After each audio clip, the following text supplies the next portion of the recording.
নমস্কার বন্ধুরা, সুনিতার হেসেলে সবাইকে স্বাগত। আজ আমি আপনাদের সঙ্গে শেয়ার করব ছোটোবেলায় দোকান থেকে যে মদন কটকটি আমরা কিনে খেতাম, সেই মদন কটকটির রেসিপি আজ আমি আপনাদের সঙ্গে শেয়ার করব। খুব সহজ পদ্ধতিতে একদম দোকানের মতন মদন কটকটি কীভাবেই বাড়িতে তৈরি করবেন সেটাই আজ আমি আপনাদের সঙ্গে শেয়ার করব। চলুন তাহলে রেসিপিটি শুরু করা যাক। এখানে দেখুন, প্রথমেই আমি একটা বাটি নিয়েছি। বাটির ভিতরে দিয়ে দেব 2 চামচের মতো চিনি, দিয়ে দেব 3 থেকে 4 চামচের মতো সুজি আর 1 চামচ মৌরি। এটা আমি একটা গুঁড়ো করে নেব। এবার আমি একটা বড় বোল নিয়েছি, তার ভিতরে দিয়ে দিয়েছি আমি 1 বাটি আটা, আর দিয়ে দেব 4 চামচের মতো বেসন, আর যে আমরা চিনি, সুজি আর মৌরির যে গুঁড়োটা করে রেখেছি সেই গুঁড়োটা এখানে দিয়ে দিয়েছি। এবার আমি এখানে দিয়ে দেব সামান্য একটু লবণ, আর দিয়ে দেব 2 চামচের মতো ঘি। এখানে আমি বড় চামচে 2 চামচ ঘি ব্যবহার করেছি। এবার এর ভেতরে আমি দিয়ে দেব সামান্য একটু খাবার সোডা, খুবই সামান্য একটু খাবার সোডা আমি এখানে ব্যবহার করেছি।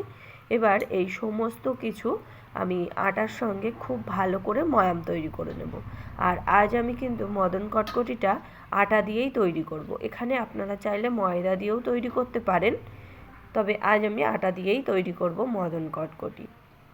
এবার দেখুন, খুব ভালো করে আটাটাকে আমি ময়াম তৈরি করে নিয়ে অল্প অল্প করে জল দিয়ে একটা শক্ত ডো তৈরি করে নেব। এখানে দেখুন, ডোটা আমার তৈরি হয়ে গেছে। খুব শক্ত করে এই ডোটা কিন্তু তৈরি করতে হবে। এবার একটা বেলেন চাকিতে আমি ডোটা নিয়ে এইভাবে একটু পাতলা করে বেলে নেব। খুব বেশি পাতলা করব না, আবার খুব বেশি মোটাও করব না, কেননা এটা যখন আমরা তেলে দিয়ে ভাজবো তখন কিন্তু ফুলে অনেকটাই মোটা হয়ে যাবে। সেই অনুযায়ী আমাদের মদন কটকটিগুলোকে তৈরি করে নিতে হবে। এবার আমি ছুরি দিয়ে এইভাবে সরু সরু করে দাগ কেটে আবার ছোট ছোট চৌকো চৌকো করে আমি শেপ তৈরি করে নেব। যেমন মদন কটকটি শেপ হয় সেইভাবেই আমি এখানে তৈরি করে নেব।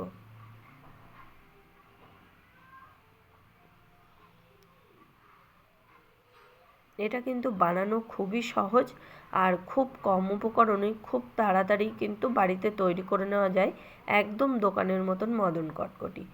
দেখুন, আমি এখানে ছোট ছোট চৌকো করে আমি মদন কটকটিগুলো শেপ তৈরি করে নিয়েছি।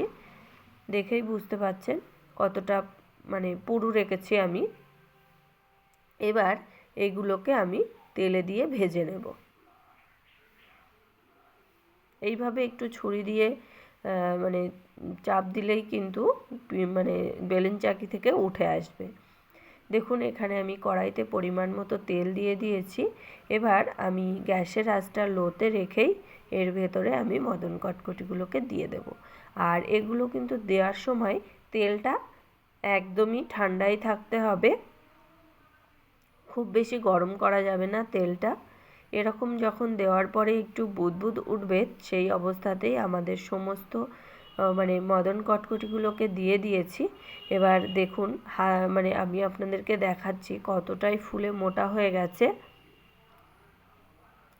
এইভাবেই আমি সমস্তগুলোকে ভেজে নেব। এইরকম লো আঁচেই মদন কটকটিগুলোকে আমি ভেজে নেব। এক এক ব্যাচ আমার ভাজতে মোটামুটি 10 থেকে 15 মিনিট মতো সময় লেগেছে। একদম লো আছে আমি গোল্ডেন ব্রাউন কালার করে মদন কটকটিগুলোকে কিন্তু ভেজে নিয়েছি। এবার এগুলোকে আমি তুলে নেব। দেখুন, সমস্ত মদন কটকটিগুলো আমি তুলে নিয়েছি। এবার এটাকে ঠান্ডা হলে দেখুন কতটা মচমচে হয়েছে। আপনারা শব্দ শুনেই বুঝতে পারছেন কতটা মচমচে হয়েছে। আর এটা কিন্তু দোকানের থেকে কোনো অংশেই কম হয়নি, খেতেও খুবই টেস্টি আর সেই রকমই খাস্তা হয়েছে।